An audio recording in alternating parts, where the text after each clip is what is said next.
Hello, buenas noches. Buenas noches, Mano, doctor. ¿cómo estás? ¿Cómo va Mano, todo? qué bueno tenerte por aquí. No, excelente, excelente. Agradecido por la invitación, en verdad. No, a Muchísimas ti por, gracias. por acompañar. Oye, bueno que uno se vea en el consultorio, en cirugía, que comparta también esos espacios. Sí, exacto. Y poder hablar un poquito más de nuestro día a día, diagnosticando a los pacientes, explicándonos entre nosotros dos cuál es el mejor y sabiendo, buscando cuál es el mejor resultado para nuestros pacientes. Correcto, correcto. Bueno, ya por ahí se van conectando. Bueno, a mí me gusta hacer estos live porque obviamente yo sé que mucha gente te sigue y ya vamos a presentar al doctor Rommel, gran amigo, hermano de la vida y de profesión. Me gusta hacer estos live un poquito más enfocados a pacientes porque sé que tenemos mucha gente que sigue estas cuentas y bueno, que son especialistas y que son cirujanos y que están en el mundo de la estética también, para que, bueno, sepa más o menos cuál es el enfoque. O sea, no vamos a hablar demasiado técnico, vamos a aclarar más bien dudas en cuanto a las nuevas tendencias, tanto para cirugías mínimamente invasivas como para cirugía facial asistida con, bueno, una tecnología que nosotros conocemos y manejamos muy bien, como la es la tecnología láser. Perfecto. Súper, súper bien. ¿Te parece? Bueno, al final le vamos a dar un espacio de unos 20 minutos, 30 minutos para que puedan hacer sus preguntas. Igual váyanlas escribiendo, al final las vamos a leer todas y vamos a tratar de contestarlas todas. El día de hoy, bueno, tengo un gran amigo y me siento agradecido de tenerlo aquí el día de hoy, el doctor Rommel Ayala, cirujano maxilofacial, egresado de la Universidad Javeriana, gran amigo, hermano y compañero de trabajo. Que hace parte de nuestro equipo también en el consultorio. Y bueno, quise proponerle este tema al doctor Rommel hoy y ya vamos a ver si coincide o no conmigo, porque bueno, es muy frecuente que nosotros tengamos en nuestra, en nuestra clínica diaria, en nuestra práctica diaria, pacientes que nos preguntan que qué procedimiento es mejor, ¿no? Hablando un poquito de envejecimiento y hablando un poquito de estética facial. Doctor, ¿qué es mejor? ¿Qué cirugía es mejor? ¿Cuál es la que me va a generar el mejor resultado? Y siempre trato de aclararles, no sé si te pasa a ti también en consulta, que al final el proceso de envejecimiento puede que tenga un enfoque multifactorial y que así se deba abordar. Es decir, a veces no podemos solventar el problema con un solo procedimiento, sino que a veces la mejor opción es combinar ciertos tratamientos, algunos quirúrgicos, otros no quirúrgicos, otros mínimamente invasivos, em, para tener ese resultado pues, que todos estamos esperando y cumplir esas expectativas que tiene nuestro paciente, ¿no? Bueno, ciertamente, como dices tú, eso es súper claro y es súper importante tenerlo en cuenta con los pacientes. De hecho, hoy que nos vimos en consulta, teníamos un paciente en común, estábamos hablando justamente de eso y creo que todo va enfocado a individualizar a nuestros pacientes. Hoy en día estamos súper enfocados en hacer eso porque en medicina no podemos aplicar recetas de cocina. Con los pacientes no aplica lo mismo para un paciente que para el otro paciente. Y tú acabas de decir algo clave, que el proceso de envejecimiento es multifactorial. Entonces, yo creo que aquí entra a jugar un poco lo que es el fotodaño, los hábitos del paciente, si el paciente tiene una rutina de cuidado facial, si no la tiene, son muchísimas cosas que tienden a ser determinantes y de ahí es donde sale esta idea de nosotros dos de sentarnos a explicar un poco más cuáles son los alcances de lo que puede ser la cirugía mínimamente invasiva y qué pacientes salen de esa delgada línea y cruzan al otro lado donde se convierte en algo quirúrgico. Más adelante vamos a explicar un poco que la parte quirúrgica también ha ido evolucionando todos los días. Viene evolucionando esa parte quirúrgica y cada vez estamos más enfocados inclusive en la parte quirúrgica a hacerla mínimamente invasiva. Nuestros pacientes nos exigen unos resultados excelentes, pero al mismo tiempo el paciente nos exige tener un postoperatorio corto, tener poca inflamación, tener poco dolor. Y eso solamente lo podemos conseguir cuando ya dominamos una técnica y nos empezamos a meter en el mundo de la cirugía mínimamente invasiva. Es la única forma de poder brindarle a nuestros pacientes eso y bueno, de eso lo vamos a explicar un poco más adelante. Para eso es que estamos sentados hoy conversando un poco. Así es. Bueno, fíjense, para los que se están conectando, hoy tenemos este live con el doctor Romel Ayala, experto en cirugía estética facial, gran amigo de la casa. Y básicamente nos surgió esta idea porque el doctor Rommel pues maneja un perfil de pacientes un poquito distinto al mío, pero que los procedimientos que hacemos los dos se complementan muy bien y hoy lo hablamos también, y que él me decía que a veces no se justifica hacer un procedimiento tan invasivo por un signo de envejecimiento tan leve, pudiera ser, o un cuadro clínico leve. Y en mi caso en particular pasa también al contrario, es decir, a veces tengo pacientes que el signo de envejecimiento es muy marcado, digamos, la deflación del tejido, la flacidez es muy severa y ya con un procedimiento mínimamente invasivo, con un endolifting o con un láser no invasivo, pues no va a dar el tejido, no vamos a tener la capacidad de retraer ese tejido o de reposicionarlo y evidentemente revertir ese cambio o ese efecto del envejecimiento. Entonces, quería preguntarte algo con este contexto y es, por ejemplo, cuando un paciente te llega con estos signos de deflación, que ya voy a hablar de mi experiencia, pero cuando este paciente te llega con unos signos de deflación marcados, con una flacidez ya muy severa, pero te dice, doctor, es que yo no quiero operarme, no quiero hacerme algo quirúrgico, bien sea porque tiene miedo, bien sea porque quiere un tiempo de recuperación menor, porque no se quiere ausentar del trabajo, etcétera, etcétera. ¿Qué herramientas o qué le podemos decir a esos pacientes que tienen una indicación quirúrgica, pero que no quieren por algún trauma o por cosas que han escuchado hacerse un procedimiento ya un poquito más invasivo? Bueno, eso es una excelente pregunta y una pregunta realmente súper difícil, en verdad. Una pregunta súper difícil porque ahí es donde estamos parados en la delgada línea de si es quirúrgico o no es quirúrgico, pero realmente el paciente es quirúrgico.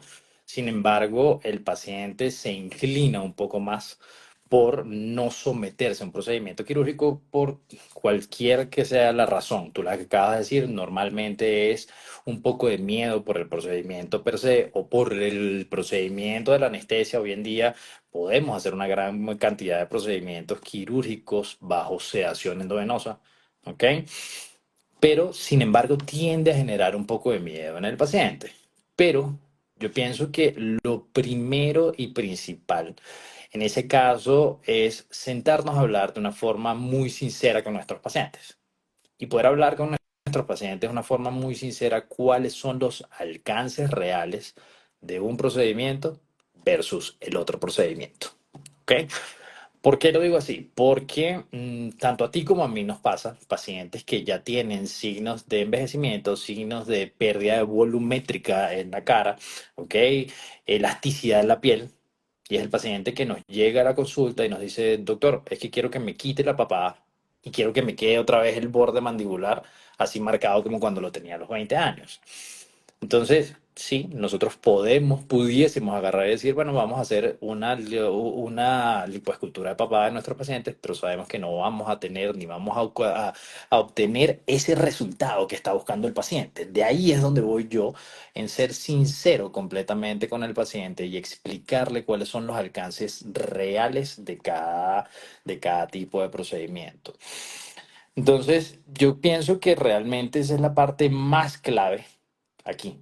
Ya después de que nos hayamos sentado con nuestros pacientes, le hayamos explicado completamente todo esto a nuestros pacientes, ya llegamos al punto donde tomamos la decisión y tú dijiste hace rato algo que es clave y es pensar que no solo con un procedimiento puedes obtener el resultado que estás buscando, sino muchas veces necesitas una gran cantidad de procedimientos coadyuvantes que no necesariamente tienen que ser quirúrgicos, pero que te van a ayudar a conseguir un resultado un poco más acertado a lo que está buscando nuestros pacientes. ¿Ok? Entonces, yo me inclino un poco más por ese lado, por explicarle siempre a mis pacientes y por ser muy sincero con esa parte con mis pacientes.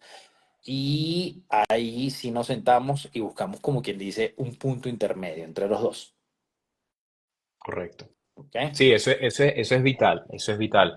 Y me causa curiosidad, no sé si has visto hoy en día en redes sociales que hay un montón yo que estoy, bueno, metido de cabeza con el tema de los láser, he visto mucho en Instagram y en TikTok unos supuestos láser de CO2 que tú ves y generan una contracción del tejido inmediata que tú dices, Dios mío, pero le quitó la bolsa que tenía en el párpado de forma inmediata. Y me lo han enviado a mí no solamente pues colegas, médicos, odontólogos, especialistas, sino también me lo han enviado pacientes. Y me dicen, doctor, el láser que usted tiene hace este tipo, o sea, o genera este tipo de resultados. Y realmente esto lo quiero decir, y creo que lo mencionaba en otro live, porque lo que vemos en redes sociales muchas veces no es verdad. O sea, muchas veces hay cuentas que son muy falsas, que colocan este tipo de contenidos que son 100% manipulados para obtener más seguidores o, qué sé yo, para vender algo que no sé qué van a vender porque son tratamientos imposibles de hacer. En Exactamente. estética facial no existe un tratamiento mágico, ya el doctor Rommel nos lo va a confirmar, por lo que hablábamos también hace unos instantes. Cuando uno envejece, todos los tejidos de la cara y todos los tejidos del cuello comienzan a flaquear, comienzan a cambiar. Entonces no podemos pensar que si este proceso de envejecimiento es de esta forma, no podemos pensar que el doctor con una única cirugía o yo con un láser, con un procedimiento láser que te voy a hacer, vamos a solucionar todo el problema. Entonces, siempre hay que tener en cuenta y hablen bien con su especialista, siéntense a aterrizar, a mí me gusta mucho esa palabra, aterrizar las expectativas, las suyas sobre todo, las de los pacientes, porque todos los procedimientos tienen pro y tienen contras. Todos los procedimientos Exactamente. tienen limitaciones y tienen indicaciones. Entonces es muy importante esto que tú acabas de mencionar y es sincerarnos en cuanto al alcance de cada procedimiento. Esto es importante porque, y me imagino que te ha pasado también, que hay pacientes que buscan un procedimiento mínimamente invasivo o no invasivo y al final dicen, doctor, pero es que esto no es lo que yo quería. ¿Te ha pasado alguna vez? Totalmente. Totalmente. Creo que a todos los que trabajamos en esta área nos ha pasado. Creo que a todos los que trabajamos, e inclusive todos los que trabajamos con pacientes, tendemos a vivir esa parte, ¿ok? Y es común ver al paciente que inclusive llega a veces a la consulta de nosotros que dice, quiero mejorar, veo algo aquí, pero no sé, ¿qué cree usted, doctor? ¿Qué cree que me haría? Entonces, si es por el qué me haría, yo, como siempre se lo explico a mis pacientes, yo trato es de no, por ejemplo, lo pongo así, no trato de que todos mis pacientes tengan los mismos labios. Si voy a hacer un relleno labial, te voy a poner ese ejemplo sencillo, sino resaltar la belleza de cada paciente. De nuevo, creo que yo a veces soy súper fastidioso y enfático con este término y es individualizar los tratamientos. Me encanta. ¿Ok? Entonces, sí, eso pasa con los pacientes y cuando tú llegas a ese punto donde el paciente te dice que no está satisfecho, que no es realmente lo que estaba buscando, tú como que vuelves y te tratas de sentar otra vez con el paciente y explicarle al paciente, bueno, ¿te recuerdas la vez que tuvimos la valoración? Te expliqué que lo más indicado era esto, esto, esto, hicimos como que llegamos a un punto intermedio y tanto tú dijiste, no quiero eso, yo tampoco, pero vamos a hacer esto a ver qué tal nos va. Pero sin embargo sigue siendo un poco complejo esa temática. Sí, sí, sí. Totalmente, Sí, totalmente. nos ha pasado a todos. Fíjate, Romer, quería también preguntarte algo, bueno, que habláramos de un tema súper importante y es que todos esos pacientes que, bueno, ya están más o menos decididos a hacerse una cirugía estética facial, que ya vamos a hablar en detalle de más o menos a lo que tú te dedicas y lo que más eres experto, lo que más te gusta hacer.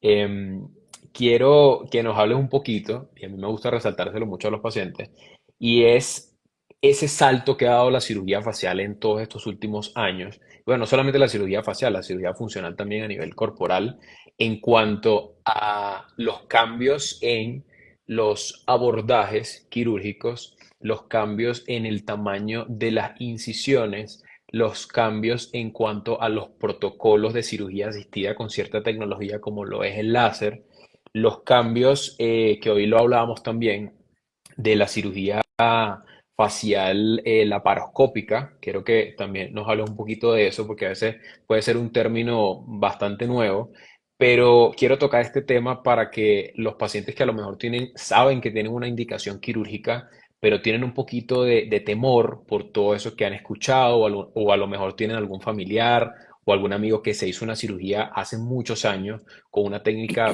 bien distinta, un poquito más traumática de lo que es hoy en día la cirugía facial. Me parece excelente hablar de esa parte y creo que podemos, te voy a poner un ejemplo, y este es un ejemplo que aplica súper bien, que ha venido cambiando significativamente con el paso del tiempo. La ritioplastia es uno de los procedimientos quirúrgicos que ha cambiado significativamente en los últimos 20 años. Hace 20 años, cuando un paciente se quería hacer un lifting facial quirúrgico, el paciente iba, se hacía su lifting facial, era súper común ver al paciente con resultados muy plásticos, donde se veía el paciente con un solo vector de tracción, se le veía la cara o, pues, levantada completamente en este sentido, o se le veía jalada en este sentido al paciente, las comisuras cambiaban, los surcos nasogenianos cambiaban significativamente en el paciente. Habían problemas en esa época que el paciente quedaba sin expresión facial durante el procedimiento, durante el tiempo del postoperatorio, y progresivamente iba el paciente recobrando. Las incisiones que se utilizaban en esa época eran incisiones totalmente rectas, eran preauriculares, aún se utilizan las incisiones preauriculares, pero también ha ¿Cuáles son venido las cambiando preauriculares para los por pacientes que están delante. aquí conectados? Perdóname, sí, sí, sí, ya me fui un poquito más técnico ahí, pero por delante de la oreja. Por delante de la oreja, para poder ingresar, tensar la piel, cortar la piel, el exceso de piel. La cuestión con esa es que todos tenemos un conocido, o nuestros pacientes, cuando llegan a mi consulta y hablamos de eso, dicen: no, es que mi tía se hizo eso y tiene una cicatriz blanca de aquí a acá y una cicatriz de aquí a acá, donde la cicatriz le hizo un queloide o no le cerraba o le quedó a tensión. Discúlpame. ¿Y por qué es eso? Porque anteriormente se hacía el procedimiento simplemente a tensión del tejido, de la piel per se. ¿Qué ha venido cambiando con el tiempo? Con el tiempo se sabe que la tensión o la expresión no va solamente por la piel, sino se va por una capa que recubre todos los músculos de la expresión facial, para no entrar ya en otra parte que sea muchísimo más técnica, pero ha empezado a cambiar lo que es el cómo suspender esa capa. Comenzó con hacer primero solo suturas, después comenzó con hacer unos cortes muy pequeños y cambiarlos y ponerlos en posición hasta donde estamos hoy en día, que es hacer un lifting o hacer un levantamiento por debajo de esa capa. ¿Qué permite eso? Eso nos permite hoy en día que los resultados sean supremamente naturales y que tú puedas manejar al mismo tiempo varios vectores de tracción. Que no tenga que ser solamente un vector que va en este sentido, o el que era en sentido vertical, que iba así, la gente se veía como jalada completamente hacia arriba. Te permite resultados que son totalmente más naturales.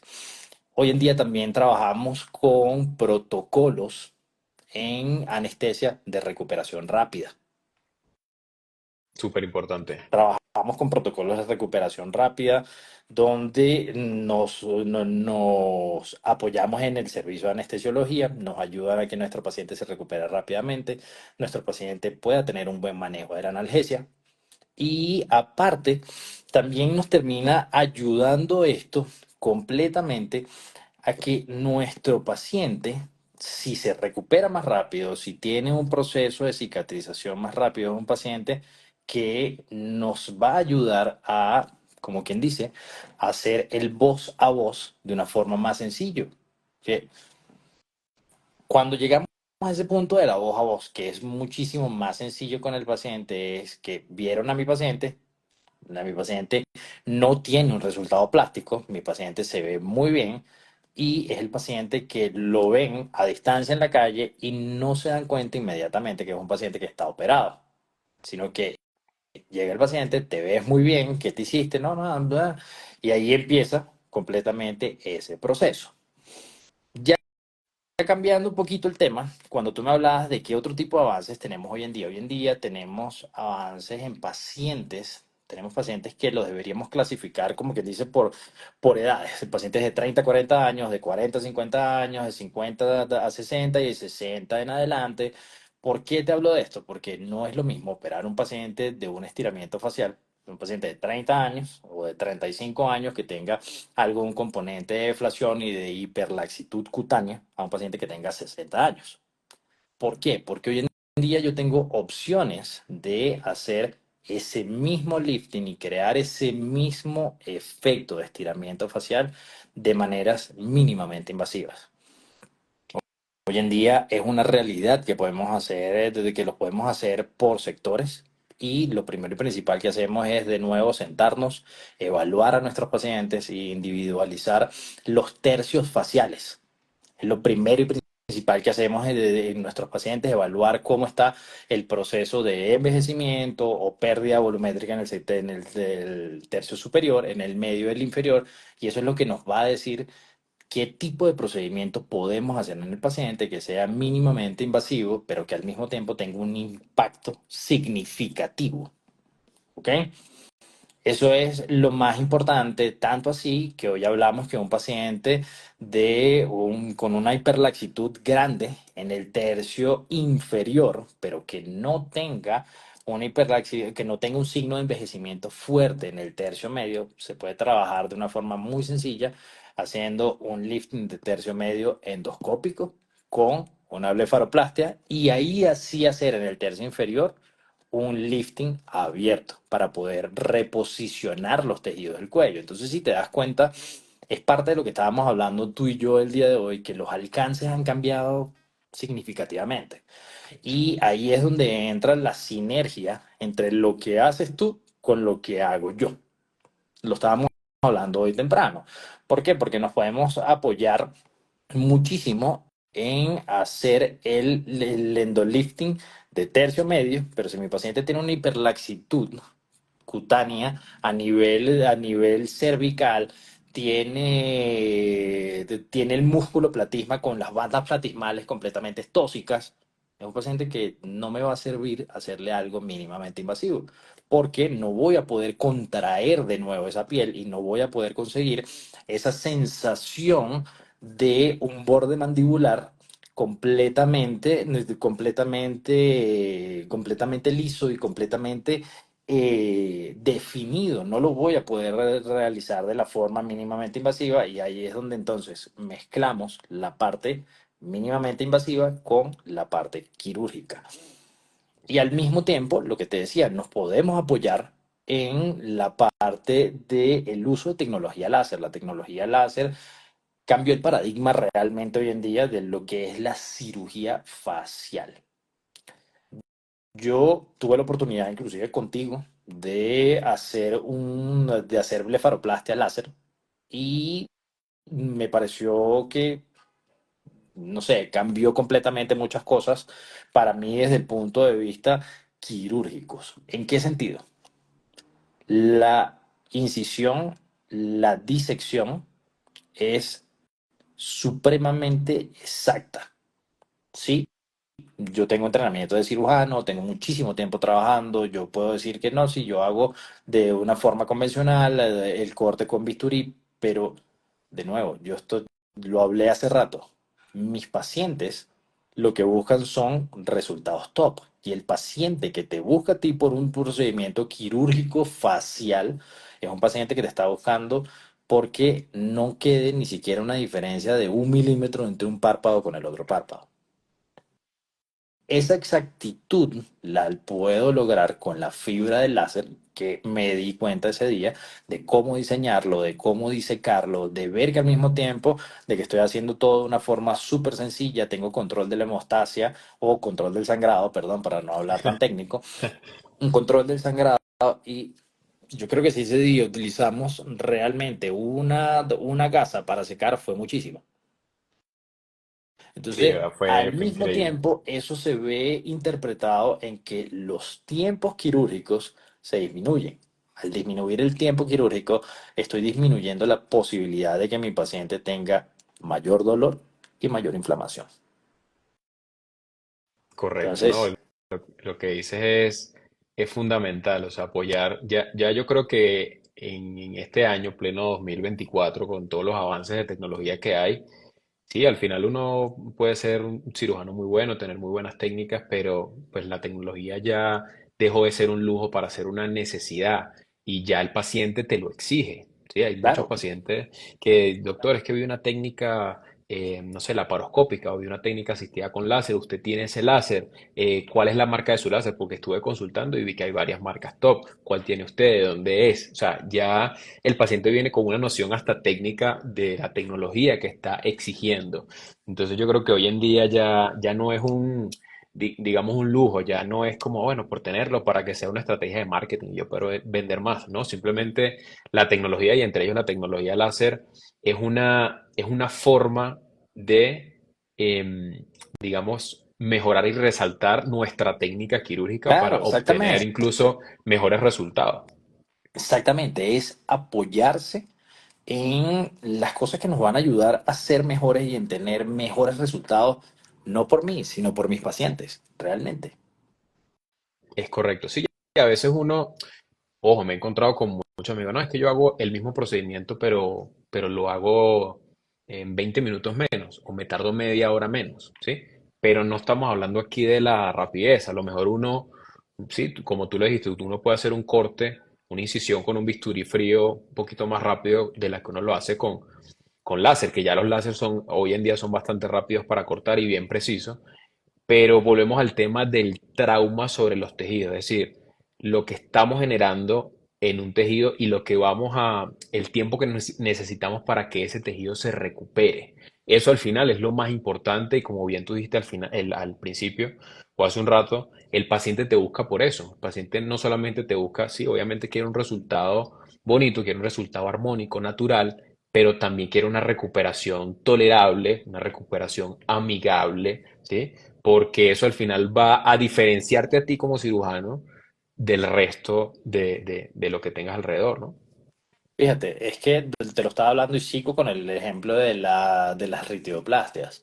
Anteriormente un paciente se hacía una ritidoplastia, el paciente ¿Qué es una tenía que salir con ritidoplastia?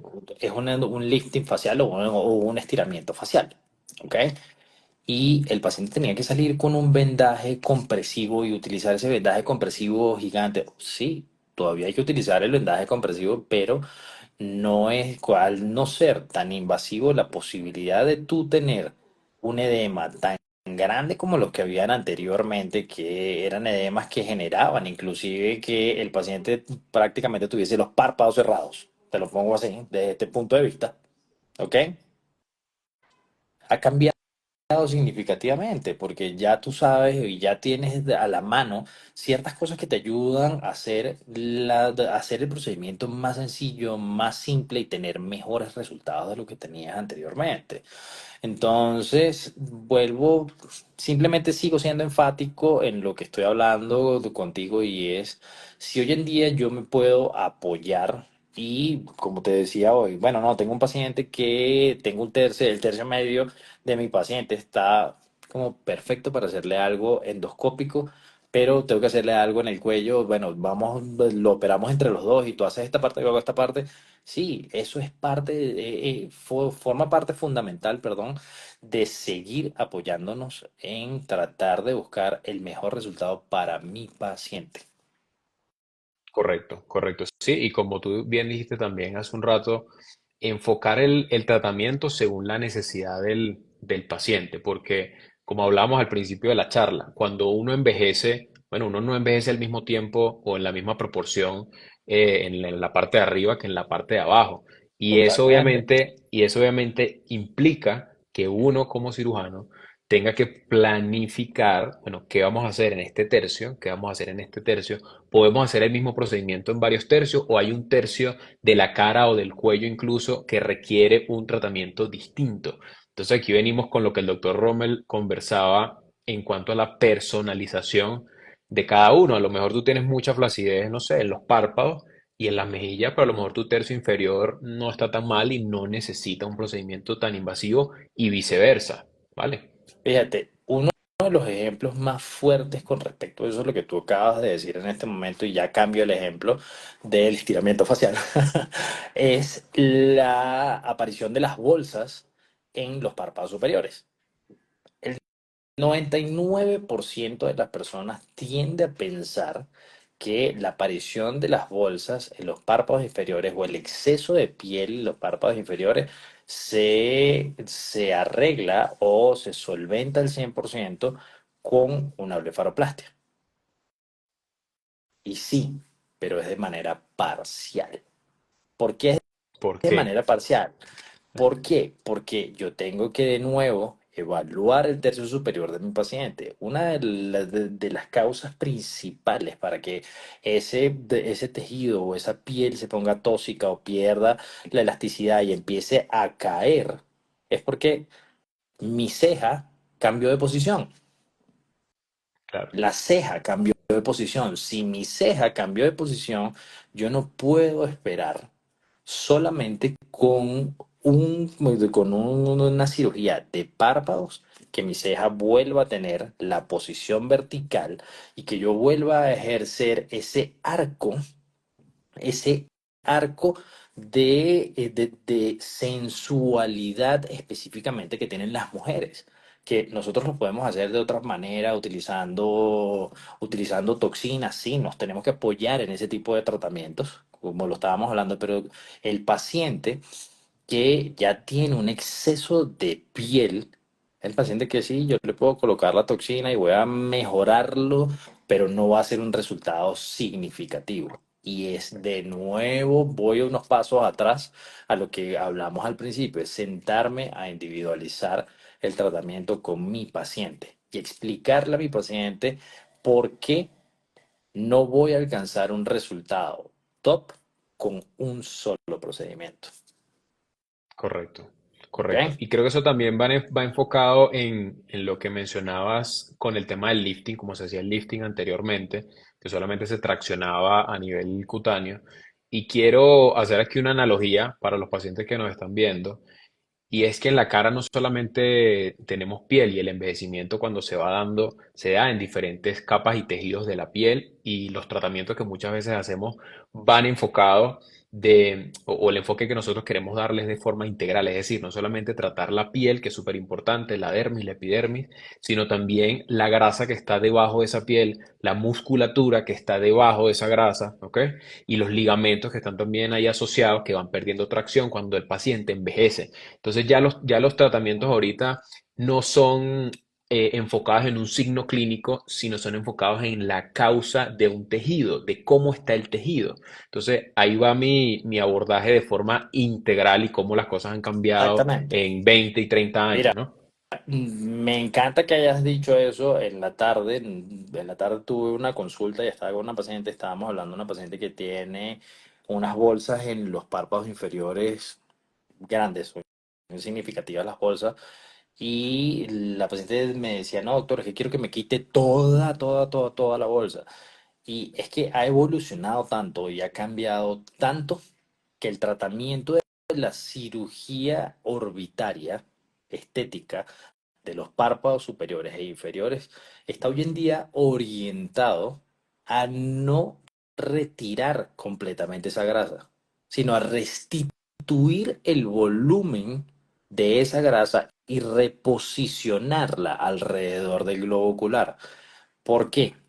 Todos tenemos un conocido y todos hemos visto alguna vez a una persona que le hacen una blefaroplastia o tiene una o dos o tres blefaroplastias y el ojo se empieza a ver como cadavérico, el ojo se empieza a ver como un hueco. Hundido. se ve totalmente hundido el ojo y es secundario a tratamientos muy agresivos y a tratamientos donde no se respetó ni se pensó en ese volumen que necesita de grasa el párpado para verse de nuevo joven. ¿Ok? Entonces, todos los tratamientos hoy en día están orientados es a eso, a cambiar la técnica y a reposicionar toda esa grasa y todos esos componentes. No es solamente pensar en entrar, quitar músculo, quitar piel, reposicionar, suturar, no. Es buscar todos esos componentes que tú acabas de explicar que se encuentran debajo de la piel y en los tejidos faciales, es a reposicionarlos. Correcto. Mira, interesante que tocaste el tema de la grasa porque todos, yo creo que todos los que nos dedicamos a estética tenemos pacientes que dicen, doctor, quíteme, donde usted vea Toda la grasa, grasa, quítemela, ¿sí? total, sí. Y bueno, y aunque es cierto que obviamente con el proceso de envejecimiento hay unos compartimentos de grasa que van creciendo y que a lo mejor eso causa un efecto antiestético en la cara, la grasa al final tiene una razón de ser, o sea, todo en el cuerpo tiene una razón de ser, y más en la cara. Entonces, como bien dijo el doctor Romer, no se trata de eliminar el 100% de la grasa porque pasan ese tipo de cosas. Y pasa mucho, y hago también la analogía de los pacientes que a lo mejor le hacen una bichectomía y le quitan muchísima grasa y le quitan soporte a la piel. Con la grasa superficial también pasa lo mismo. Yo que hago un tanto endolifting, el endolifting uno tiene que planificarlo muy bien porque sí, si yo elimino grasa donde no me hace falta, donde yo sé que va a generar un resultado estético, el resultado va a ser muy bueno. Pero si yo le quito grasa, por ponerles un ejemplo, en esta porción de la carita, que suele hundirse con el envejecimiento, y yo le quito grasa a ese nivel, ese paciente va a quedar, como bien dijo el doctor Romero ahorita, con un aspecto cadavérico, con un aspecto envejecido, y a lo mejor es un paciente que no está tan mayor, pero yo con una mala planificación y por querer quitar más grasa de lo normal, Exactamente, generé ese resultado adverso. exactamente. Lo que pasa es que yo siento que hoy en día tenemos que también entender un poco eso, que realmente la grasa es nuestro aliado. En ciertas zonas, sí, podemos mejorarla y podemos quitarla. Y yo soy de ese tipo de personas que me encanta hablar. No me gusta, perdóname, no me gusta el término de la lipo de papá. Porque realmente nosotros no estamos haciendo una liposucción, nosotros estamos haciendo una lipoescultura. Nosotros estamos mejorando ciertas zonas, pero no estamos sacando toda la grasa. Nosotros no estamos generando, no estamos haciendo una marcación abdominal HD ni 4K como la vemos completamente Sí, sí, sí. en las redes sociales. No, nosotros estamos tratando de mejorar completamente esos aspectos estéticos faciales de nuestros pacientes. Si nosotros hacemos eso y sacamos toda la grasa que tenemos en el cuello y que tenemos en el borde mandibular, ¿qué es lo que se nos va a ver en los pacientes? Se nos va a ver es la musculatura del cuello. Y eso se ve feo también. Ya eso pierde el aspecto de estética y de sensualidad en las mujeres, por ejemplo. Ok, Correcto. entonces sí, yo siento que también tiene que ver un poco con que nosotros actualmente estamos en la era donde nos hemos formado y hemos aprendido que la grasa es nuestro aliado y no es un enemigo que hay que eliminarlo completamente. Súper bueno esa aclaratoria porque sí, cada vez lo... Y tristemente nos siguen llegando, ¿no? Y creo que tenemos la responsabilidad de informar a los pacientes de la importancia de la grasita, tanto en la cara como en el cuello también, aunque muchos quieran, bueno, Sí, quitarlo por completo. totalmente. Sí. Romer, quiero preguntarte algo asociado a em, esos pacientes, porque ya tenemos cuánto, 40 minutos, no estamos bien. Quiero preguntarte algo y que me llega mucho a consulta, sobre todo pacientes que no viven en Bogotá o que no viven en Colombia, que, bueno, han buscado muchísima información y sabemos que Colombia es un país donde el turismo médico está, pues, digamos, en auge y no es de gratis, es por la cantidad de especialistas y buenos especialistas que hay en el área, tanto para el área de estética facial como para el área de estética dental. y consultan mucho por el tema del lifting facial o también del lifting de cuello, porque ya obviamente como lo hablamos, ya son pacientes que a lo mejor con unas terapias no invasivas o con unos tratamientos mínimamente invasivos no les da, un tejido que está ya con un grado de deflación y de displasia muy, muy severo. Y se repite esta pregunta, es decir, doctor, ¿cuánto tiempo necesito yo estar en el país para hacerme este tipo de procedimientos? ¿Cuáles son los posibles riesgos? ¿Me va a quedar una cicatriz o no? Que ya vamos a cerrar el live con el tema de las cicatrices, que es súper, súper importante, me parece. Entonces quería preguntarte un poquito acerca de eso, que orientaras un poquito a esos pacientes que están interesados en hacerse este tipo de procedimientos, que ya tienen mucha información pero que quieren saber cómo pueden planificar ese viaje a Colombia. Perfecto, eso es una pregunta excelente y es súper importante porque esta pregunta es creo que del día a día. Esta pregunta es del día a día. Y con esos pacientes, primero que nada, creo que con cualquier paciente lo que tenemos que evaluar desde de entrada es el estado sistémico de nuestro paciente. Si nuestro paciente sufre alguna enfermedad, si no sufre de enfermedad, si el paciente si realmente sufre de alguna enfermedad, si está controlado o no está controlado nuestro paciente. Eso es lo primero que nos debe dar a nosotros nos va a ayudar a tener la indicación si sí se puede o si no se puede. Segundo, les hablé anteriormente que hoy en día podemos manejar y manejamos, es una realidad, no es que podemos manejar, sino que lo manejamos constantemente protocolos de recuperación rápida, protocolos de recuperación rápida, pero de todas, es un procedimiento de moderado a mayor, ¿ok? Moderado a mayor, dependiendo de qué tanta laxitud tenga nuestro paciente. Ujú, Hay que entender que dependiendo de la laxitud, como quien dice, la disección del cuello o lo que me toca estirar puede ir desde el borde de la mandíbula hasta acá o puede ir hasta acá. ujú, ¿Ok? Entonces, eso siempre, como quien dice, le va aumentando un poco un grado de complejidad y una posible cantidad de complicaciones postoperatorias. ¿Cuáles son las complicaciones postoperatorias que pueden ocurrir? La más común es un sangrado postoperatorio, ¿ok? Y secundario a ese sangrado postoperatorio es tener un hematoma y que ese hematoma se convierta en una infección.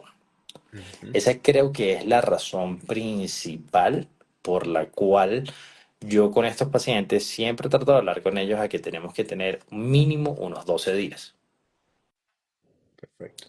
Sé que al pasar ese tiempo de esos 12 días, yo sé que ya hemos, como quien dice, pasado esa fase donde el sangrado postoperatorio pudiese generarme algún tipo de complicación postoperatoria.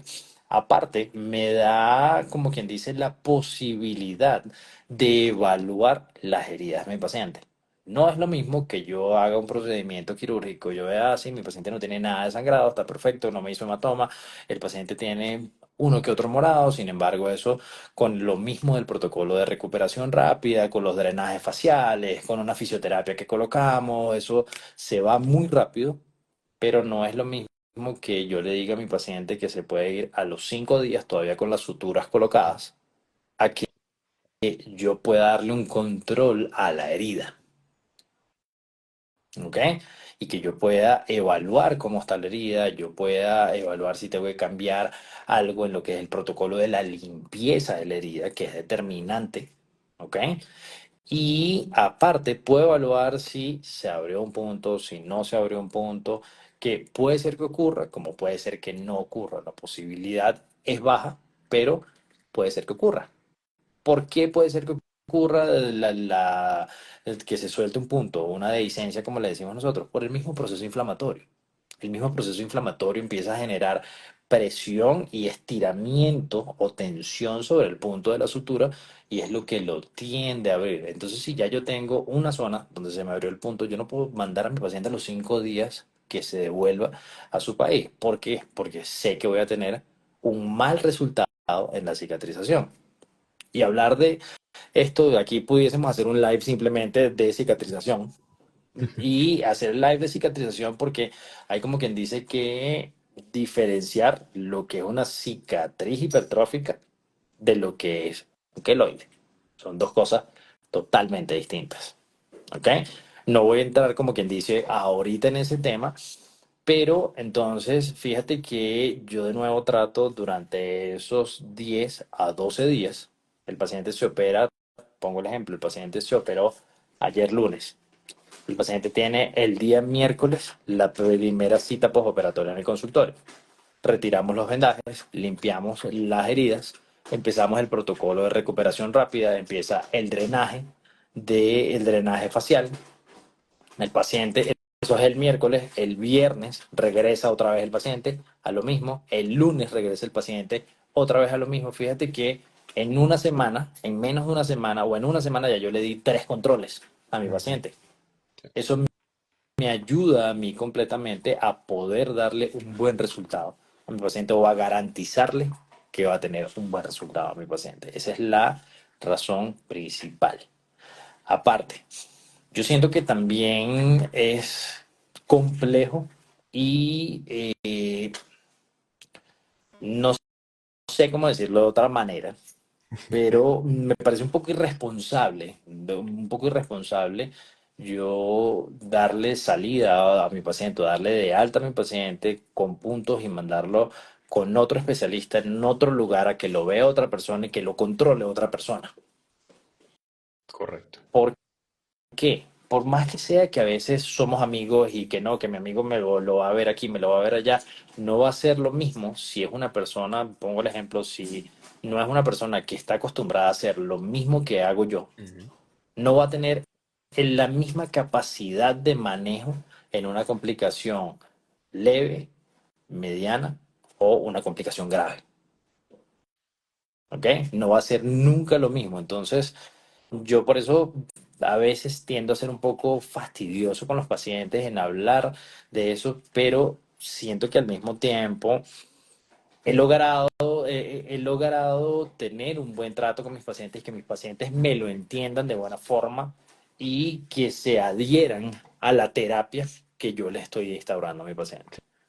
Claro, no, al final es un protocolo de seguridad y como tú bien dijiste, tener ese rango de días de seguridad porque en unos 12 o 15 días uno puede resolver una complicación muy fácil cuando tenemos al paciente cerca versus cuando no lo tenemos. O sea, cuando no lo Exacto. tenemos cerca, una complicación leve se nos puede convertir en algo muy grave y terminar en una hospitalización simplemente pues porque no tenemos la capacidad de atenderlo porque ya el paciente se fue a los 5 días o a los 6 días. Entonces, eso es clave y bueno, creo que en el día a día lo tenemos como discusión con los pacientes que quieren venir Sí, 5 días, hacerse de todo y luego irse a pasear y conocer y luego volverse y como si nada y tener un buen resultado. totalmente, totalmente. Creo que Ojo, no inclusive, estamos en contra del turismo, no, no, digamos, de para nada, placer, pero hay que para organizar los nada. tiempos. Exactamente, yo iba justamente a eso, de que por lo menos mi paciente me pueda cumplir unas 72, 96 horas posoperatorias sin salir a recibir sol, la, sin aumentar el gasto cardíaco por estar caminando, por estar haciendo ejercicio, por estar tratando de hacer algo que finalmente se va a ver interpretado en ese posoperatorio inmediato en aumento del dolor, aumento de la inflamación y posibilidad de sangrado postoperatorio. Como lo más Entonces, sencillo, o como lo sea, más como lo más sencillo, común. tal cual, como lo más Ujú. sencillo. Como lo más sencillo, sí, yo podría decir realmente que durante esas 72 horas, 72, 96 horas, esto es el 85-90% de las posibles complicaciones. Así es. Así que bueno, en resumen, planifiquen bien sus días, días de recuperación, días de placer, para que no haya ningún tipo Exactamente. de problema. Sí. Fíjate, Romer, bueno, quería cerrar esta charla hablando de dos temas y dos cirugías que yo sé que tú manejas súper bien y que son cirugías que demandan mucho hoy en día. Bueno, siempre han estado súper demandadas por los pacientes, pero hoy en día mucho más. Y son dos áreas donde hay muchas opciones no invasivas, llamo no invasivas con inyectables, con alguna prótesis, etcétera, y que tienen obviamente opciones quirúrgicas. Estoy hablando de la región nasal y la región del mentón. Em, Veo a veces con preocupación, no sé si te ha pasado, que, bueno, pacientes que a lo mejor tienen una indicación quirúrgica para una nariz, veo que a veces hay especialistas que incurren en el error de en lugar de recanalizar a esa paciente con algún especialista experto en el tema de las rinoplastias quirúrgicas, van y intentan lograr un resultado quirúrgico con una técnica no invasiva, como por ejemplo son los inyectables con ácido hialurónico, etcétera.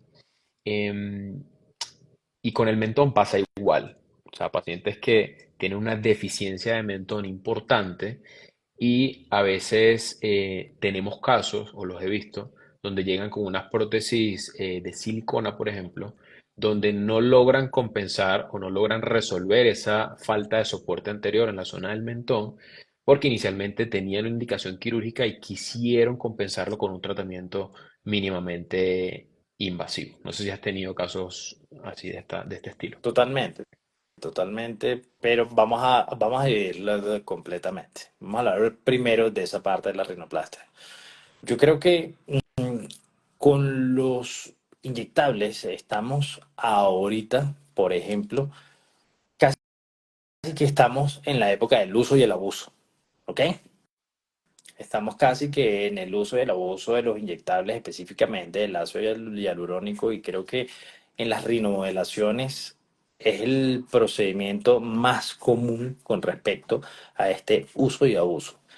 Eh, sí existen casos donde un paciente se puede hacer una rinomodelación por tener una depresión a nivel del radix o del dorso nasal, donde puede ser compensado fácilmente con un inyectable, con el relleno de ácido hialurónico, donde el paciente tenga bien lo que viene siendo la proyección nasal, la punta nasal esté bien, que no tenga un compromiso desde el punto de vista funcional. Fíjate que estamos hablando solamente de la parte estética, pero pudiese decir que realmente los pacientes, del más del 60% de los pacientes tienen una complicación mixta, un compromiso mixto, funcional y estético.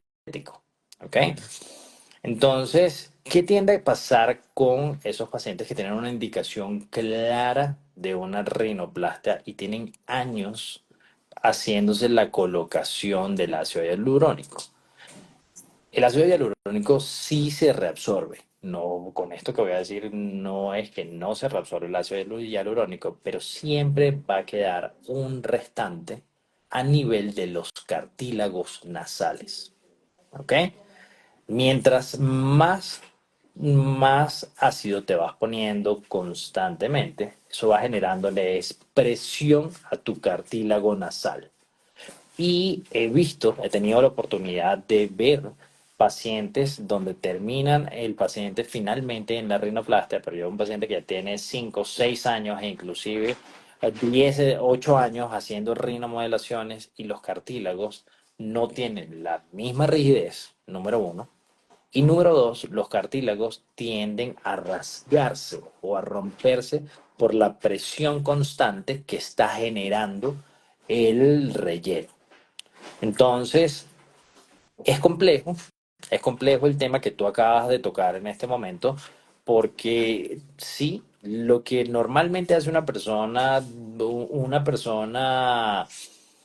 que habla de una manera muy sincera con sus pacientes es lo que tú dijiste, tratar de recanalizar al paciente, explicarle al paciente, bueno, vamos a hacer la rinomodelación, no, pero es que tengo miedo, no estoy seguro, que capaz no consigo el resultado que yo estoy buscando. Bueno, la rinomodelación es una de las maneras para tú buscar completamente si, o darte cuenta si el resultado que tú puedes obtener con tu rinoplastia te gusta o no te gusta.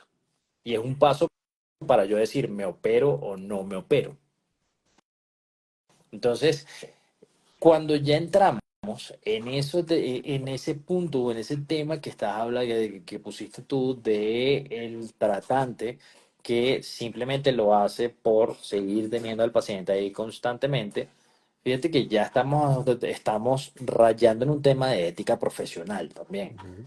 Estamos fallando en un tema de ética profesional donde ya no estamos buscando qué es lo mejor para nuestros pacientes, sino para nosotros como tratante. Ujú. ¿Ok? Entonces, ahí voy a dejar ese tema, el de la rinoplastia. Sin embargo, si el paciente es un paciente que tiene de nuevo una deformidad menor que podemos manejar fácilmente con inyectables, lo hacemos con inyectables. En verdad, se puede fácilmente hacerlo así. Pero si de verdad es un paciente con una jiba muy grande, es como una punta muy caída, con una rotación de la punta, con el ancho nasal, son mil cosas que tenemos. Entonces ya tenemos que empezar, como quien dice, a redireccionar o a explicarle a ese paciente por qué él no es candidato de hacer este tratamiento de manera constante. ¿Ok? Correcto. Mira, me gustó algo que mencionaste y quiero, antes que finalicemos el live, lo quiero rescatar.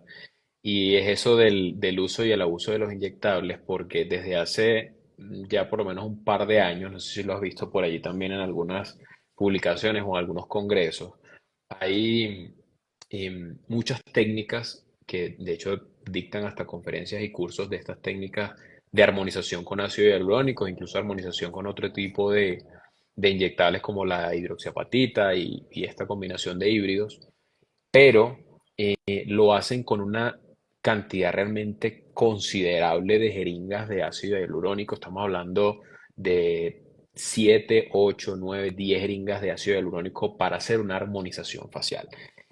¿A qué voy con esto? Y rescato otra vez el término que acabas de mencionar, el uso y el abuso. Los rellenos dérmicos están hechos, bueno, como todo en la estética facial, están hechos para que se usen de una forma moderada y con la indicación correcta. Es decir, Exactamente. yo no puedo intentar, no puedo pretender sustituir o generar incluso un resultado quirúrgico a expensas de 10 jeringas de ácido hialurónico.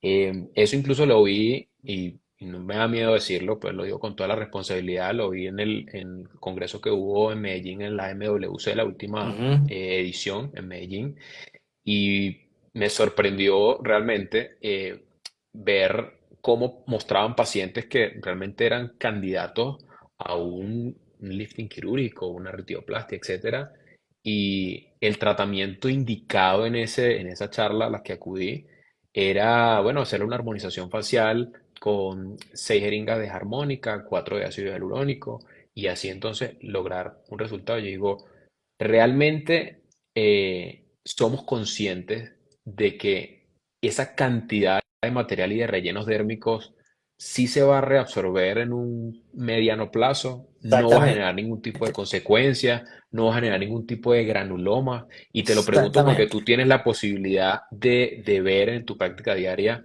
los tejidos de forma interna, y me imagino que te has conseguido pacientes que se han hecho un montón de inyectables, y Claro, bueno, cómo eso se ve cuando uno interviene fíjate, los fíjate, tejidos.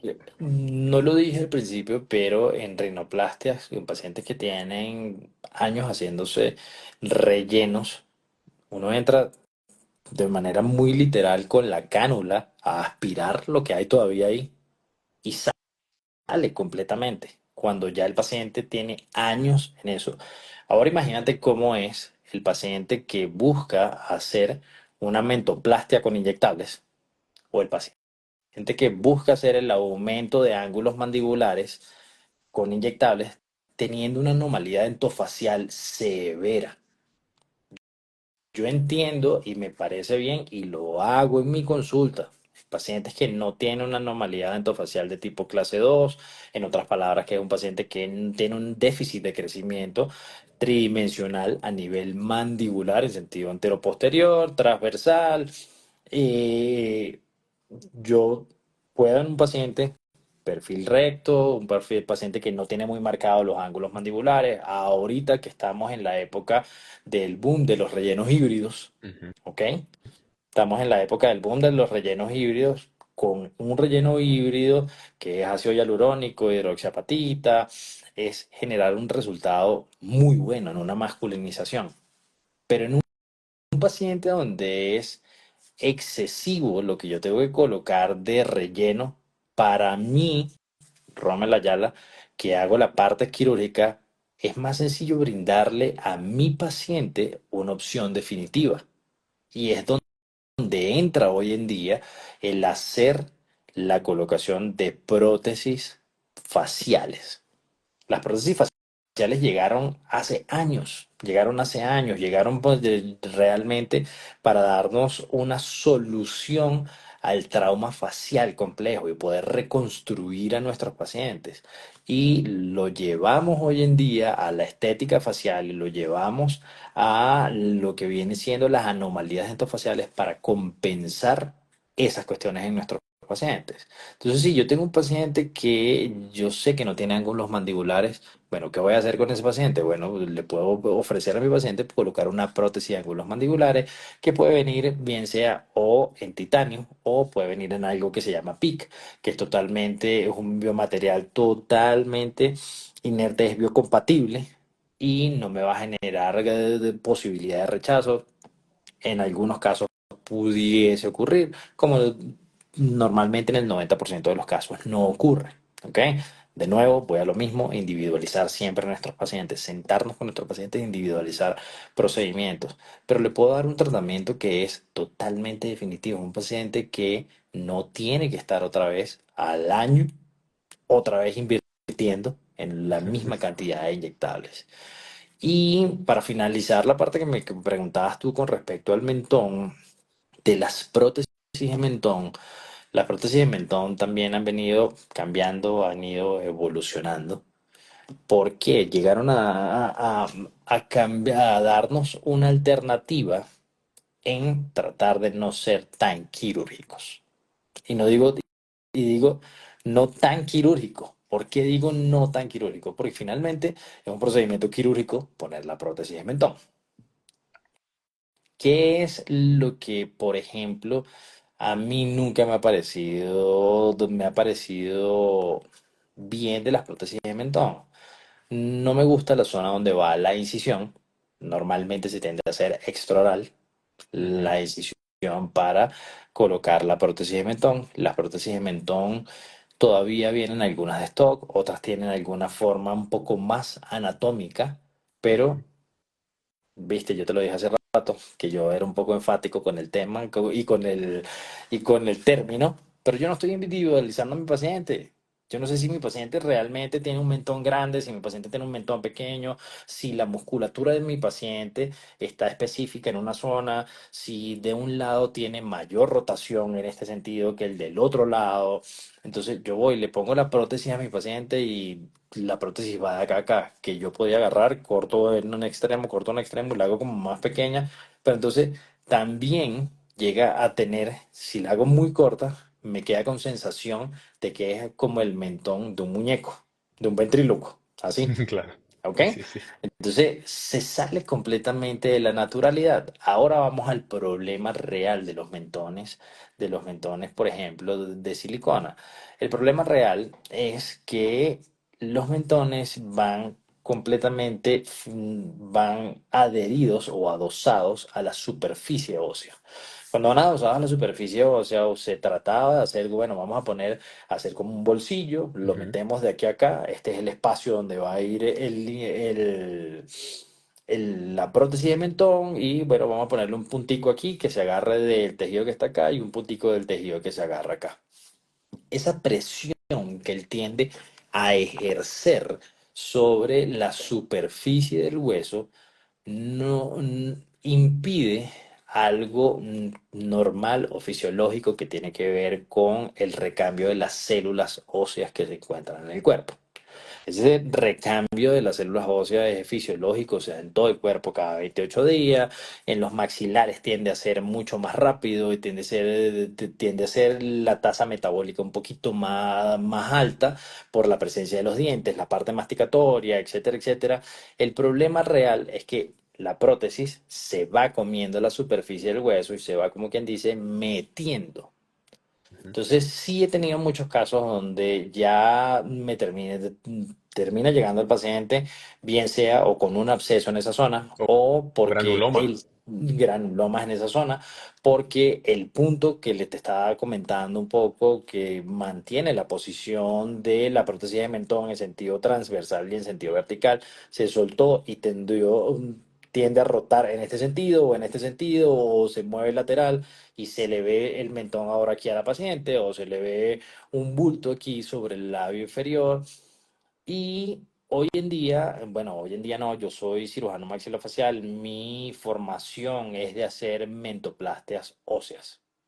Y sé que anteriormente los pacientes le corren y le huyen Ujú. cuando uno le dice, vamos a hacer una mentoplastia de ósea, pero doctor, ¿y cómo me va a mover ese hueso? Yo, bueno, uno trata de explicárselo al paciente de la forma, de la mejor manera, pero siendo sinceros, hay que hacer un corte, hay que hacer una osteotomía, hay que cortar el hueso y tendemos a desplazar el hueso de manera individualizada en nuestros pacientes. Yo puedo generar avances, puedo generar retrocesos, puedo generar movimientos transversales e inclusive puedo generar movimientos tridimensionales que antes no entendíamos hace unos años y que hoy en día sí entendemos y que sí los aprendemos a interpretar e individualizar en nuestros pacientes y son movimientos en este sentido, Ujú. rotacionales.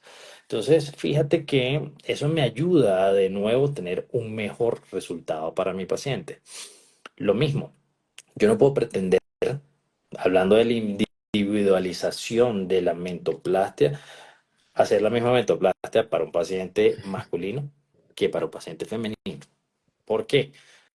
Porque hoy en día existen unos parámetros de belleza muy marcados que no existían hace 20 años. ¿Ok? Hoy en día hablamos de las caras cuadrangulares en los hombres, ¿ok? Que son parámetros de masculinidad y en las mujeres buscamos son parámetros de caras triangulares. Correcto. Va cambiando completamente. Entonces, hoy en día me permite la versatilidad que tiene la mentoplastia de cambiar la forma en que la voy a cortar, la forma en que la voy a mover, la forma en donde la voy a fijar totalmente, donde puede ser con unas placas y tornillos, lo puedo hacer solamente con unos tornillos también. Va a depender completamente de la necesidad de mi paciente. Y aquí voy a hacer un paréntesis porque esa cirugía era una cirugía que estaba, como te digo, así de otra forma, satanizada por los pacientes, por pensar en que me van a cortar el mentón, que es dificilísimo, que esto, que lo otro. Es una cirugía que tiene necesitas una capacidad técnica alta, Ujú. ¿ok? Sí, pero al mismo tiempo las técnicas han evolucionado. Las técnicas han evolucionado. Llegamos otra vez al punto de la cirugía mínimamente invasiva. También la hacemos en cirugía maxilofacial. Con la cirugía mínimamente invasiva a través de abordajes muy pequeños, preservación de inserciones musculares, podemos generar el mismo resultado que hacer una cirugía con un abordaje muy grande, viendo siempre la superficie ósea. La diferencia va a estar en la recuperación rápida de mi paciente y la reintegración de mi paciente de manera rápida a todas sus funciones normales. Hoy en día hablamos que en una mentoplastia la recuperación es igual o menor que unos terceros molares, que unas cordales. Qué locura. Entonces, yo estoy en eso súper metido en tratar de desatanizar ese tipo de procedimiento, porque es un procedimiento que nos genera una estética altísima y es un procedimiento coadyuvante con todo lo que estábamos hablando de la cirugía facial. ¿Por qué? Para explicárselo un poco más a los pacientes, si yo tengo un paciente que tiene un exceso de piel en el cuello y aparte no tengo una buena proyección en sentido anteroposterior de lo que es la distancia del mentón al cuello, en el momento donde yo combine esas dos cosas, el estiramiento de la piel más el avance del mentón, ahora sí voy a lograr un resultado supremamente significativo en mi paciente. Y cada vez ahora el cuello se va a ver más estilizado, se va a ver muchísimo más la definición del borde mandibular con la piel muchísimo más tensa porque voy a obtener ahora sí los músculos en posición. Correcto. Correcto. Fíjate, y ahí la influencia de todo lo que es el mentón y el tercio inferior facial a nivel del cuello, que mucha gente como que no lo Sí, sí, asocia. exactamente. Y hago también la acotación de, por ejemplo, lo que pasa en muchas pacientes, sobre todo las mujeres, que tienen ese motivo de consulta que son los Jules, que son aquí Ajá, los ajá. famosos bulldogs, ¿sí?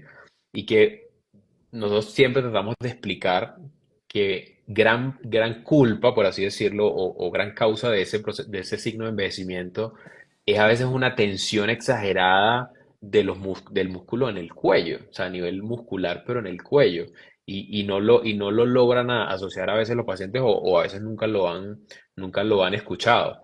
Y eso que tú acabas de mencionar es súper importante. A veces si ustedes si ven que tienen entre comillas una papada o un exceso de piel, un pliegue aquí debajo del mentón, pero cuando se ven al espejo ven que su perfil no es completamente recto, sino que su mentón está un poquito hacia atrás, a lo mejor el problema no es la papada ni es el exceso de piel o la flacidez que tienen a este nivel, sino a lo mejor el problema es la falta de soporte anterior. ¿A qué voy con esto? Que a veces el tercio inferior, a veces no, casi siempre, el tercio inferior facial resulta siendo lo que le da soporte a las estructuras que están más abajo, como por ejemplo las del cuello. Exactamente. Exactamente. Y de nuevo forma parte de poder hacer una valoración por tercios faciales. Forma parte en sentarme con mi paciente, en tomar unas buenas fotos preoperatorias y poder explicarle de la forma más sencilla a mi paciente cuáles son las cosas que podemos mejorar, que tenemos que mejorar, pero cuál es la etiología de esos problemas. Correcto, correcto, así es. Bueno, Romer, quiero cerrar este maravilloso live. Bueno, a todas las personas que se conectaron, muchísimas gracias. Por ahí te dejaron muchos piropos, muchos comentarios positivos, que la dejaron de 20, por ahí leí, que la dejaste de 20. Oye, pero qué bonito leer esos comentarios, ¿verdad? Muchas gracias a todos los que se conectaron y quiero cerrar con un tema, no me quiero demorar mucho, pero con un tema interesante también asociado al tema de la cirugía facial y es el tema de las cicatrices. Sé que no lo vamos a extender demasiado, pero quiero resaltar algo que dijiste hace un rato y es la importancia de que los pacientes que no estén aquí se queden esos días. Muchas veces también, ¿sabes para qué? Para que nosotros podamos manejar esas cicatrices de la mejor forma. Les dejo aquí un dato a todos nuestros pacientes o que se han hecho cirugías o que piensan hacerse algún tipo de cirugía facial, y es que las cicatrices de la cirugía se pueden comenzar a tratar incluso a los 15 días luego de haber realizado los procedimientos. Obviamente hay unas técnicas indicadas para esto. Nosotros que somos, pues estamos en la parte de los equipos láser y nos apoyamos mucho en esta tecnología.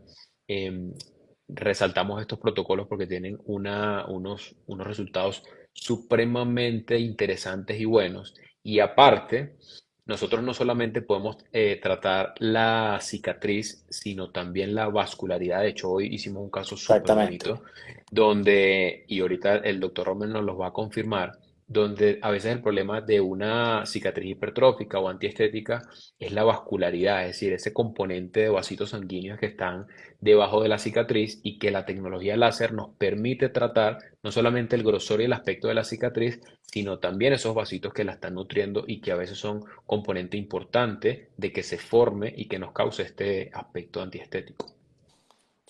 Supremamente importante lo que estás diciendo tú y justamente hoy nos reunimos durante el día porque le comenté a Moisés, le dije, mira, quiero que me veas tú un paciente que ya yo operé, el paciente yo le hice un lifting de tercio superior. Con el lifting de tercio superior tendemos a mejorar la cantidad de piel que hay en la frente, las arrugas, la posición de las cejas, podemos realmente diseñarlo a como nosotros queramos. Y le comentaba que, de nuevo, el proceso de la individualización y que cada paciente realmente es un mundo. Cada paciente es realmente un mundo y tenemos que ver completamente. Aquí es la línea de implantación del cabello de nuestros pacientes, porque esto es una cirugía que se hace a nivel de donde está el nacimiento del cabello y siempre cuando hacemos cirugía estética y estamos cerca de los folículos del pelo, buscamos es no hacer cortes verticales ni hacer cortes perpendiculares porque se muere el folículo, no vuelve a crecer el pelo, empiezan problemas de alopecia, eso es parte de lo que ha venido evolucionando las técnicas. Entonces tendemos a hacer cortes donde dejamos la base del folículo todavía en la parte interna Mm, del corte. mm, Sin embargo, en este caso específico de mi paciente, la paciente tiene un mes aproximadamente de operada. La cicatriz no se nota, pero como eso tiene que pasar por un proceso de cicatrización, que era lo que estaba explicando ahorita Moisés, él pasa por un proceso donde se vuelven a formar nuevos vasos sanguíneos, donde se vuelve a formar las fibras colágenas, donde se vuelve a unir la piel y donde finalmente ya nosotros no vemos el estigma de donde estaba la cicatriz, pero lo tenemos asociado ahora a algo. Tenemos que individualizar los procesos de cicatrización de cada ujú. paciente. ¿Viste realmente lo fastidioso que soy con esa palabra? No, pero es vital, claro. Eh, entonces, cuando llegamos a ese punto, esta paciente tenía simplemente un proceso de vascularidad aumentado al nivel de donde estaba la cicatriz. No se veía ya el estigma, como les dije, de la cicatriz, pero sí estaba rojita, de que había más vasos sanguíneos en esa zona. Y específicamente en ella empezaron a crecer más cabellos en la línea donde estaba la cicatriz. Y eso nos lleva entonces a que están peleando los dos procesos.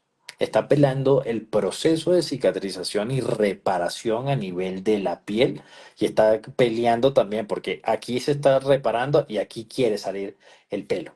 El pelo. Quiere salir el pelo aquí y empieza a inflamar. Entonces, hoy justamente nos sentamos fue a hacer este tratamiento con láser en la paciente para poder tratar esa foliculitis, tratar el proceso de la vasculitis o de los vasos sanguíneos aumentados que estaban en ese lugar.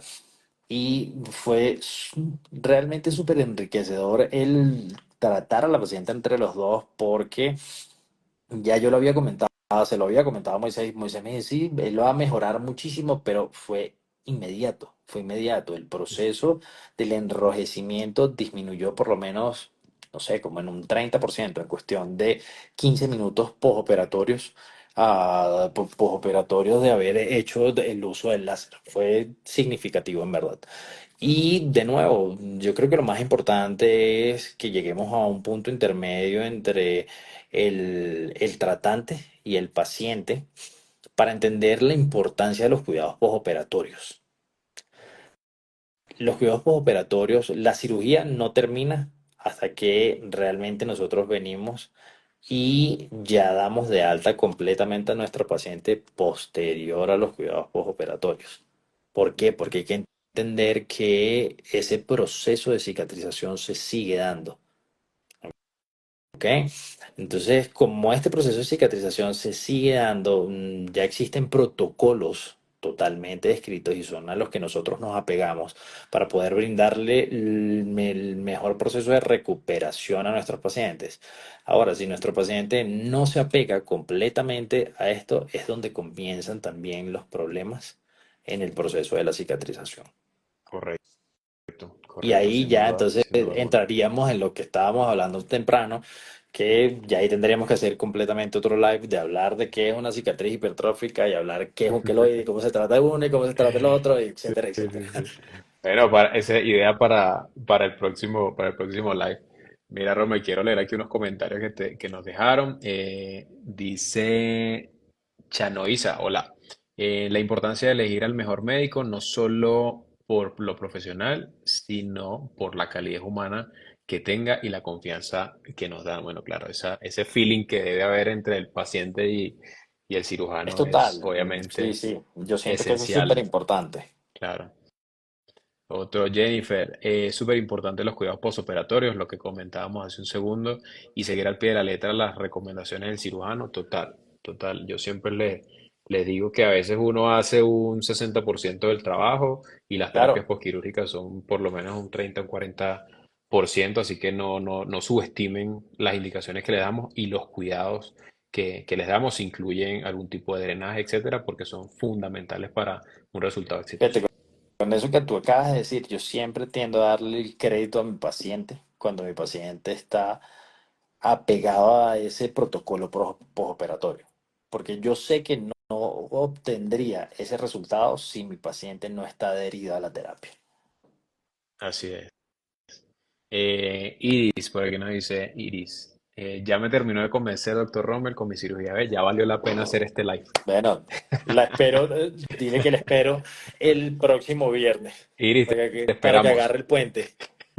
Exacto, usted tenga los días de recuperación. Bueno, excelente profesional, bueno, un montón de comentarios súper bonitos, ¿verdad? Bueno, muchísimas gracias a todas las personas que se conectaron el día de hoy. Quiero, bueno, hacer como una conclusión y no sé si tú nos puedes dar una también, Romer. Y creo que al final, cuando hablamos de estética facial, todo pasa por el análisis que puede hacer el especialista, independientemente del que ustedes escojan para que los traten o las traten. Saben de la importancia y todo lo que hablamos en todo este live se resume en que un buen análisis, una buena valoración, una buena planificación y realmente estudiar la causa del envejecimiento y cómo están sus diferentes tejidos durante ese proceso de envejecimiento va a ser la clave para enfocar correctamente un tratamiento u otro. Totalmente. Creo que sin haberlo hablado nos pusimos de acuerdo porque lo pienso de la misma forma. Es la importancia de esa primera cita cuando nos sentamos con el paciente, de lo que dije anteriormente, de tomar las fotos, de analizar al paciente, de explicarle al paciente, de diagnosticar completamente al paciente.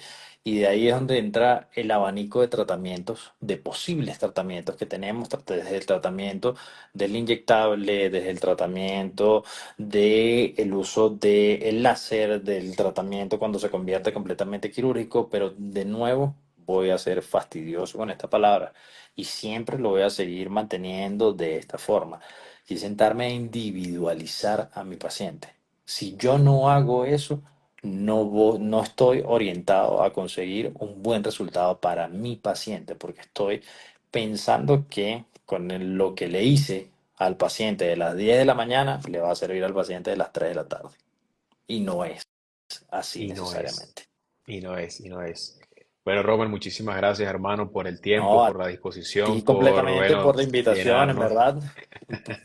Y bueno, como te dije, de simplemente que nos sentemos y sigamos haciendo esto, me parece súper bueno, en verdad, porque tenemos las dos visiones, la visión que es menos quirúrgica y la visión que entra a ser un poquito más quirúrgica, y creo que tenemos rato y tenemos varios años ya trabajando de esta forma y nos ha ido súper bien tratando a los pacientes entre los dos de esta manera.